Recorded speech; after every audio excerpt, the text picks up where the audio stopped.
Hi, Joanne from Bob and Joanne Main's RE/MAX team.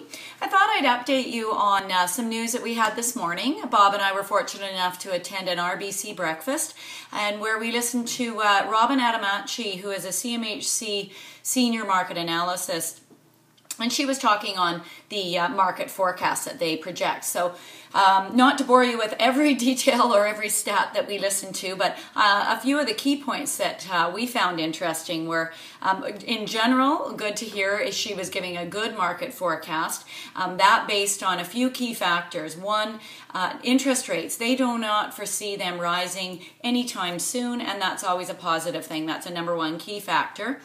Immigration is gaining ground again, and a big one was employment growth in BC, and particularly in the Greater Vancouver and Lower Mainland area are significant factors. For instance, right now, there's 217 major projects in the Lower Mainland. These all contribute to the economy. A few of the key ones that were actually interesting to hear about was Guildford Town Centre. Their upgrade is a $280 million project. Roberts Bank Rail Corridor is a $307 million project.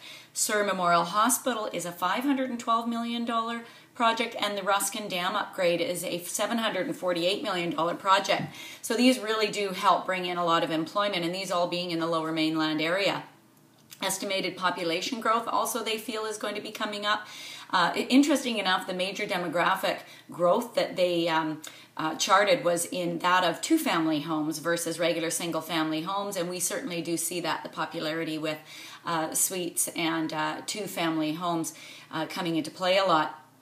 Generally, the big picture that they talked about was that housing prices have normalized. We're still down in some areas. Richmond still down about 7%, White Rock down about 3%, and Surrey and Langley still down about 1%, but overall, generally normalizing. It still is a buyer's market in some of the markets, but it is normalizing, which is all good.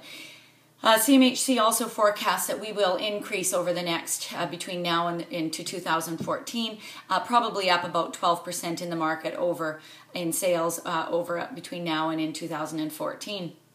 One of the key factors that she also mentioned was that investment properties remain at high because we do have a fair amount of the young population still in the rental properties, as well as a lot of new immigrants. New immigrants, when they come in, they are typically renting for about a year or 2 years and then getting into the market as well. So, and some of these immigrants, our main immigrants, were coming from China, India, Korea, the Philippines, and the UK. These are the major countries that they're coming from, and various others. And they will all be helping to establish and increase our economy as well. Basically, over the last 30 years, we've had a few of these ups and downs and slumps. First one being in 1982 that unfortunately a lot of us remember, hugely affected because of the high interest rates, which we're not going to be having. Then in 87 we had a bit of a slump, 92, 2008 a little again, as well in early 2012 we had that. Interesting enough is that the major housing dips and slumps really have only ever lasted, even in 1982, that one was starting to recover again after about 18 months. And in the last few slumps, they are recovering within about a year. So if you were to look at the charts over the last 30 years, our market has always continued to grow up. And if you check our website and our Facebook page in the next little while, I'm going to be updating with some really good charts that Robin had posted for us from CMHC that will show these increases. And please remember, if you have any questions in regards to the market or anything that Bob and I can help you with, we're never too busy for your calls. Please call us or email anytime. We'd love to take your calls. And remember that we're always very appreciative of any referrals you may have of anybody else you know buying or selling real estate. So I hope some of this information helps you. Have a great day.